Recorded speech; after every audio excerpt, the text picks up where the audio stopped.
자, 이제 원서 작성 가이드를 시작하겠습니다. 자, 편입학 원서 접수는 기본적으로 서류 제출, 앞서 말씀드렸던 서류들을 준비를 하셔야 되고요. 그리고 원서 접수 대행 사이트로 접수를 하면 돼요. 그 다음에 제출 서류 부분이 제일 중요한데요. 제출 서류는 학교마다 제출하는 방식이 달라요. 그래서 그 부분들을 자세하게 설명을 해드릴게요. 자, 일단 공통 서류는요. 원서 접수 대행 사이트에서 인터넷 접수 후 원서를 출력을 하는 겁니다. 출력을 안 해도 되는 학교도 있고요. 해야 되는 학교가 있어요. 그런데 이 원서는 여러분이 입력만 하시면 자동으로 대행 사이트에서 만들어지기 때문에 크게 신경을 안 쓰셔도 되고요. 그리고 학력증명서가 필요합니다. 이 학력증명서는 크게 일단 4년제 대학을 다니는 학생들은 2학년 이상 수료가 되었다. 수료증명서.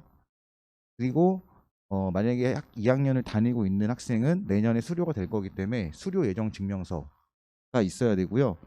그리고 전문대를 다니는 학생들은 졸업 증명서, 그리고 지금 현재 재학 중인 학생은 졸업 예정 증명서, 학점은행제 출신의 학생들은 학위 수여 증명서, 학위 수여 예정 증명서가 있어요. 또는 졸업을 했거나 예정이신 분들이기 때문에 이 증명서는 어렵지 않게 나올 거고요. 그리고 그 다음 서류가 이 성적증명서가 꼭 필요합니다.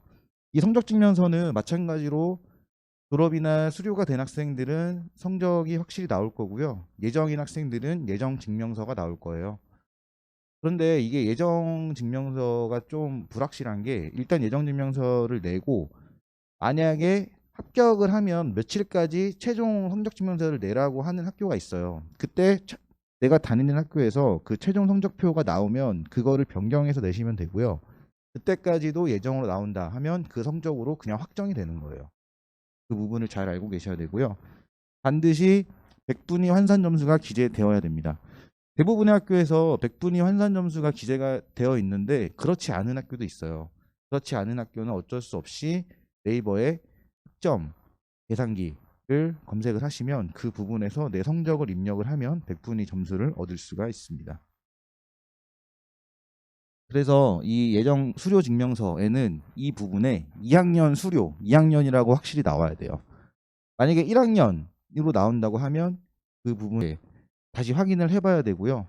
이 예정증명서 미발급, 그러니까 예정증명서가 안 나오는 거기 때문에 이 경우로 가셔야 되고, 이 방법이 있어요.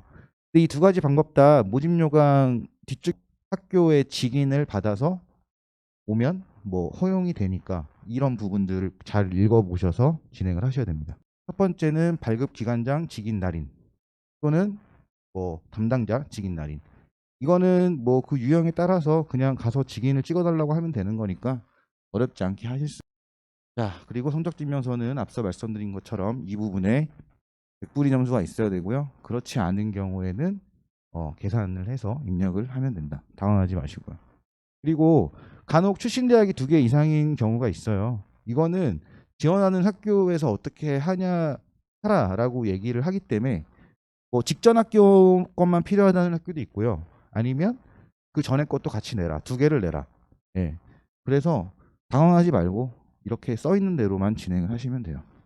또 이 졸업증명서나 학위증명서는 여러분이 발급받는 방법이 뭐 간단하게 학교에 가서 받을 수도 있고 또는 학교의 홈페이지에서도 발급받을 수 있는데, 그렇게 1번이나 2번이 1번은 너무 멀어서 2번은 제공을 안 해서 못하는 경우에는 집이나 여기 학원 근처에도 주민센터, 내 구역과는 상관없이 그 주민센터에 가서 발급을 받을 수가 있어요. 그래서 보통 오전에 신청을 하면 저녁에 받을 수가 있거든요. 그래서 그냥 뭐 학교가 엄청 먼데 거기 왔다 갔다 하는 시간이 너무 아깝잖아요. 그렇게 하실 필요 없고 주민센터에서 신청을 하면 바로 그날 늦게 받을 수가 있다. 이 부분 참고하시면 될 것 같습니다. 이 기간이 있어요. 이 기간 안에 꼭 그 플래너 또는 평생교육진흥원에 문의를 해서 신청을 하셔가지고 학위를 꼭 발급을 받으셔야 됩니다. 그냥 그 수업만 듣고 학점만 취득했다고 내 학위가 나오는 게 아니에요. 이 신청을 꼭 하셔가지고 내 학위를 완전히 받아야지 자격이 되는 거다. 이렇게 알고 계시면 될 것 같습니다. 신자들 같은 경우에는 이제 서류는 같아요. 앞서 말씀드린 서류와 같은데 그 서류들을 우리나라의 학교에서 확인을 할 수가 없기 때문에 공증을 받아야 됩니다. 그래서 아포스티유 확인서라고 해서 이 아포스티유 협약을 맺은 국가들이 있어요. 그래서 내가 다녔던 학교가 이 아포스티유의 협약이 맺어져 있다 하면 이 확인서를 받으면 되고요. 이게 협약이 맺어지지 않았다고 해도 그 영사 확인을 받으면 이 서류가 공증이 되기 때문에 이 둘 중에 하나의 방법으로 확인을 하시면 되고, 그리고 뭐 이런 경우는 거의 없긴 하지만 영어 이외의 외국어로 작성된 발급 서류는 한글이나 영문으로 번역 공증도 받아야 됩니다. 그러니까 공증만 받으면 되기 때문에 뭐 걱정하실 필요는 없고요. 그냥 시간도 잘 모르겠는 학생은 담임선생님한테 지금 크게 두 가지 사이트에서 접수를 하고 있고요. 뭐 UA 어플라이, 진학사 어플라이 사이트에서 접수를 하고 있는데, 이 두 개의 사이트에 혹시 회원가입이 안 되어 있는 학생들은 미리 회원가입을 해 놓으시면 돼요. 또 다이렉트로 들어가서 중간에 보면은 편입학 부분을 누르면 지금 원서 접수 중인 학교가 뜨기도 하지만, 우리 학원의 기명 홈페이지 다이어리 들어가시면 거기 보면은 그 시작, 원서 접수 시작, 마감, 뭐 시험일, 전형일 이런 것들을 다 한눈에 볼 수 있으니까 그곳에서 보시고 이제 바로 들어가서 접수도 하실 수가 있어요. 뭐 두 군데 다 하는 경우도 있고 각각 하는 경우도 있고, 이거는 지원하는 학교의 재량이기 때문에 그곳에 따라서 진행을 하시면 되고요. 이제 원서를 작성을 해야 되는데, 원서 작성할 때 이제 크게 신경 쓰지 않아도 되는 부분, 이 사진인데요. 이 사진의 경우 뭐 거기 설명에 써 있는 경우 보면은 뭐 1개월 이내, 3개월 이내, 6개월 이내 촬영한 사진을 꼭 업로드해 주세요. 이렇게 나와 있는데요. 되고요. 나의 증명사진, 그러니까 나인 거를 확인시켜 줄 수 있는 사진이면 가능해요. 그래서 아마 대부분 여러분이 사진이 있을 거라고 생각이 들고요. 이 원서는 사진을 붙이는 일이 없고 그냥 다 파일을 업로드를 하셔야 돼요. 그래서 파일을 항상 USB에 갖고 다니시면 원서 쓰는데 크게 도움이 될 거예요. 접수를 하다 보면은 일단 중요한 게 내가 쓰려는 학과를 정확하게 지원을 하는 거가 가장 중요하고요. 그리고 나의 전적대 성적을 잘 입력하는 것. 보통 다 100분의 1을 입력을 하기 때문에 그 성적을 항상 내가 알고 있어야 되고 항상 볼 수 있게 준비를 하셔야 돼요. 그래야지 원서를 빠르게 쓸 수가 있고요. 내가 딱 명확하게 나와 있지 않은 것을 입력하라고 하는 경우도 있어요. 그런 경우에는 당황하지 말고 그냥 비슷한 것을 선택을 하셔도 돼요. 그러니까 나한테 확실한 거, 성적, 그다음에 지원하는 학과 이런 것을 제대로 입력을 하시고, 그 외에 여기 원서 접수 사이트 또는 대학 입학처에 전화해서 문의하셔도 되고요. 네. 그런 건 틀려도 되니까 너무 당황하지 말고 접수하시면 돼요. 그리고 마지막으로 전형료, 각 대학의 전형료를 결제를 하면 이제 원서 작성이 완료가 되죠. 일반적으로 대부분 신용카드로 접수를 할 수 있기 때문에 내가 결제할 수 있는 신용카드도 항상 가지고 다니셔야지 원서 접수를 원활하게 할 수가 있습니다. 으로 투자를 한다라고 생각하시고 지원을 하시면 좋을 것 같아요. 뭐 플러스 알파가 있는 학교들은 2단계 전형이 있는데 1단계에 붙고서 2단계 전형을 결제하는 경우가 있어요. 반대로 한 번에 결제를 했다가 떨어지면 돌려주는 학교도 있습니다. 제출 방법은요. 보통 일반적으로 내가 제출해야 될 서류, 졸업증명서, 뭐 수료증명서, 이 서류들의 내 수험번호와 이름을 기재를 하시면 돼요.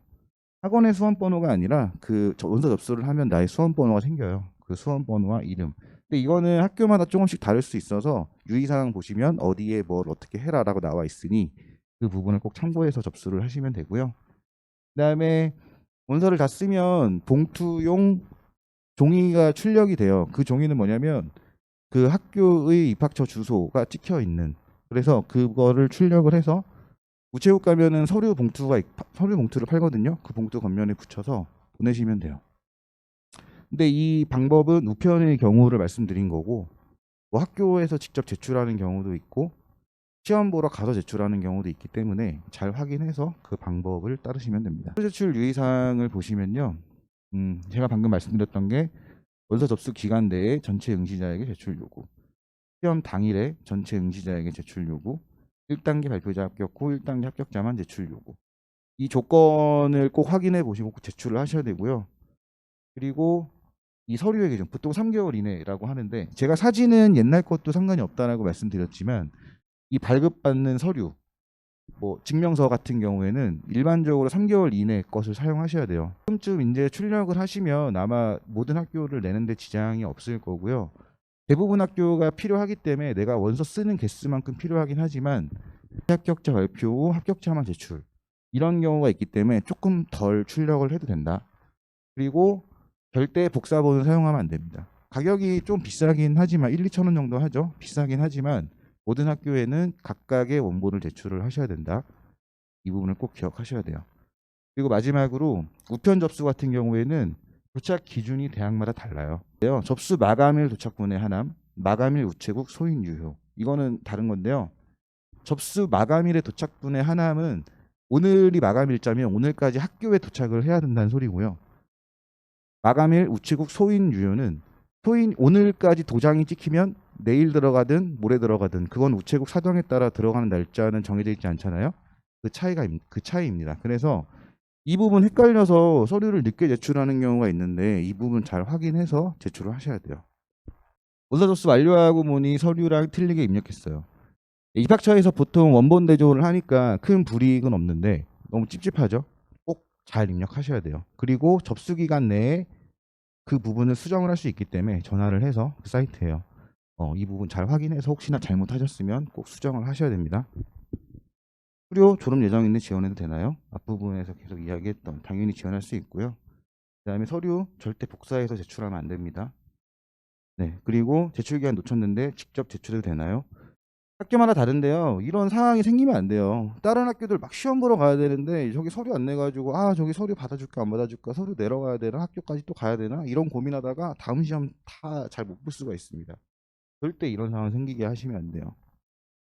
원서 접수 완료 후에 지원할 학과를 바꿀 수 있나요? 절대 바꿀 수 없죠. 왜냐면 경쟁률이 바뀌기 때문에 경쟁률을 보고 쓸 수는 없으니까. 모든 원서 접수 관한 내용은 모집 요강에 있으니까 당황하지 말고 모르겠으면 모집 요강을 꼼꼼히 살펴보시고요. 시간이 너무 없다. 담임쌤한테 빨리 연락하세요. 그러면 자세히 알려드릴게요. 접수 마감일이 보통 5시, 4시, 6시 학교마다 또 다른데요. 그 시간이 지나면 쓸 수가 없어요. 꼭 잘 지켜서 미리미리 작성하셔야 되고요. 서류 제출 마감 날짜도 꼭 숙지해서 서류 제출 잘 될 수 있도록 신경을 써주세요. 그리고 사진, 그 다음에 카드, 그 다음에 추가로 여기서 내 성적 같은 거 바로 볼 수 있게 꼭 갖고 계셔야 되고, 네, 여기 써 있네요. 접수 첫날 또는 둘째 날에 접수를 마무리할 것. 실시간 경쟁률 분석하는 것은 무의미. 편입 원서 접수를 하시면요, 여러분이 경쟁률을 궁금해하고 경쟁률이 올라오면 아무 의미 없습니다. 왜냐하면 일반적으로 경쟁률을 2번 알려줘요. 아침 10시, 그다음에 오후 대여섯 시. 접수 마지막 날은 오전 10시.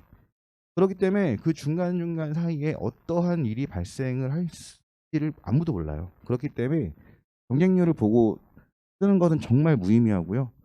담임선생님과 배치 상담을 해서 그 본인 데이터와 합격생의 데이터를 비교를 해서 원서를 쓰는 게 훨씬 정확하고 합격률을 정말 높이는 방법입니다. 이거 꼭 명심하세요. 한 개라도 더 지원하자. 편입의 가장 큰 장점이죠. 원서 개수에 제한 없이 시험 일정만 겹치지 않으면 모든 학교를 지원할 수 있다. 이 하나를 더 지원할수록 정말 본인의 합격 확률은 많이 올라갑니다. 힘들고 내가 이 학교를 가야 되나 이런 생각이 들지라도 꼭 지원하고 나중에 합격하고서 고민하세요. 무리한 상향 지원은 NO. 정말 이건 해마다 많이 겪는 일인데요. 학생들 중에 내가 가고 싶은 학과만 쓰는 학교가 있어요. 근데 그 학과가 꼭 상위권 학과예요. 그러면 정말 잘했던 학생도 다 떨어질 확률이 높아요. 왜냐하면 컨디션, 그동안의 내 내공과 관련이 있겠죠.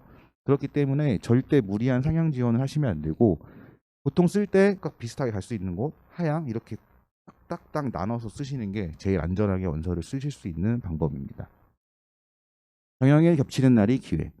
전형일이 보통 한 1월 초중반 되면 겹치는 경우가 많이 생겨요. 뭐 상위권 대학끼리 겹치는 경우도 있고 상위권과 하위권이 겹치는 경우도 있고 이게 겹치는 게 뭐 당연히 내 기회를 날려먹을 수도 있는 것이기 때문에 굉장히 안 좋게 생각할 수도 있지만 제 경험상 보면 이날이 가장 큰 기회예요. 왜냐하면 물론 겹쳐도 모든 학교를 시험 볼 수도 있고 한두 개를 못 볼 수도 있는데 뭐 시험 시간에 따라 다르니까요.